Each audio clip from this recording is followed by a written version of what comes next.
शून्य प्रमाणांगीकारे तेनैव शून्यता क्षति।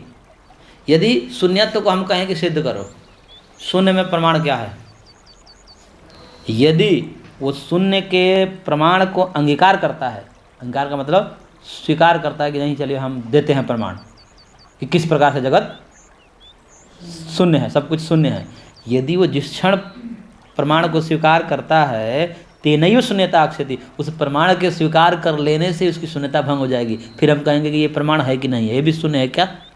जिस तुम प्रमाण का आलम्बन लेकर के शून्यवाद को सिद्ध कर रहे हो वो प्रमाण शून्य है या सत्य है, ये बताओ। तो कहेगा नहीं, तो फिर सत्य है तो ये प्रमाण सत्य होगा, फिर शून्य कहाँ हुआ, प्रमाण ही एक सत्य हो गया तुम्हारा, सर्वशून्य कहाँ हुआ, प्रमाण भी शून्य हो जाएगा।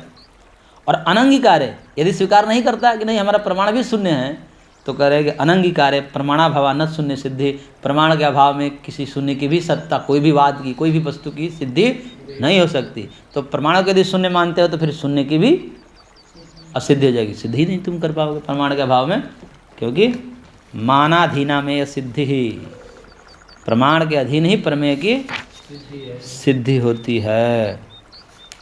और स्वतः सिद्धौ च चिद्रूपता, स्वतः सिद्धौ च चिद्रूपताद्यापत्त्यर्थ इति।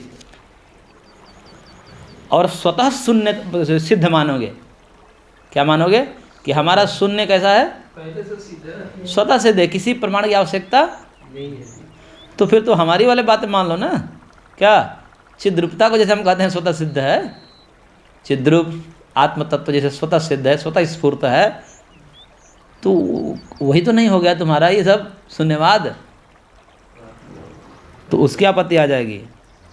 क्यों, मांडू की कारिका में कहा देखिए, न निरोधो न च उत्पत्ति न बद्धो न च साधकः न मुमुक्षर न वै मुक्त इत्येषा परमार्थता सर्वशून्यम निरालंबम स्वरूपम यत्र चिन्त्यते अभाव योग संयोग प्रोक्तो येनात्मानं प्रपश्यति इति श्रुति स्मृतिभ्यामपि शून्यम तत्वतया प्रतिपाद्यते इति वाच्यम।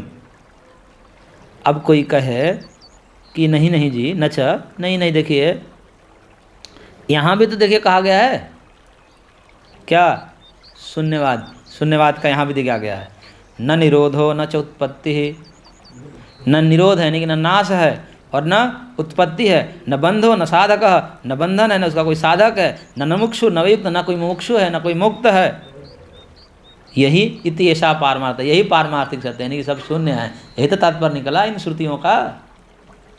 क्या अर्थ निकला, देखिए आपके श्रुति वचन से भी शून्यवाद सिद्ध है। और स्मृति वचन दे रहे हैं, ये शिव पुराण का है, सर्वशून्यम निरालंबनम, देखिए यहाँ बस सीधे लिख दिया, सर्वशून्यम निरालंबम स्वरूपम यत्र चिन्त्यते अभाव योग सब प्रोक्ता, जहाँ पर सब शून्य हो जाए, सब आलम्बन रहित हो जाए, स्वरूपम यत्र चिन्त्यते, जहाँ पर ऐसे स्वरूप का चिंतन होता है, अभाव योग सब प्रोक्ता, उसको अभाव योग कहते हैं। ये न आत्मानं पश्यते, यहीं पर आत्मा, इसी के द्वारा आत्मा को देखा जाता है। यहाँ पर भी सर्वशून्यम निरालंबम, ये सब क्या है, विजयनवाद निरालंबनवाद, यही तो है, यहाँ भी शून्य की बात हो रहा है, शून्य की बात हो रहा है। तो श्रुति स्मृति के माध्यम से भी शून्यवाद बिल्कुल मजबूत है, मजबूत है, मतलब बहुत आदमी ठीक बोल रहा है, बहुत अपने तरफ से दे रहा है।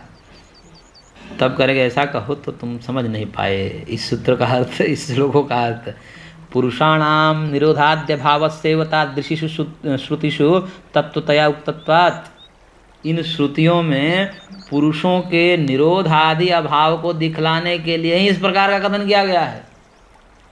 मतलब उस स्वरूपावस्थिति जहाँ पर चित्तवृत्ति निरोध है तो वहाँ पर सर्वम शून्यम कह दिया, यानी कि चित्तवृत्ति निरोध, बाहरी वस्तु से शून्य की स्थिति, ये सर्वशून्यता है, आत्मस्वरूप से शून्य की स्थिति नहीं है। आत्मस्वरूप का बोध होता है, तभी तो यहाँ पर कहते हैं ये न आत्मानं प्रपश्यति, जिसके द्वारा वो अपने आप को देखता है। जब सारे जगत से समस्त प्रकार की वृत्तियां निरुद्ध हो जाती है, प्रमाण पर विकल्प निद्रा स्मृति, इन समस्त वृत्तियों का जहाँ पर निरुद्ध हो जाए, निरोध हो जाए, सब शून्य हो जाए, तब जाकर वो अपने आप तदा द्रष्टु स्वरूप अवस्थाना, तो स्वरूप का थोड़े नाश हो जाएगा वहाँ पर।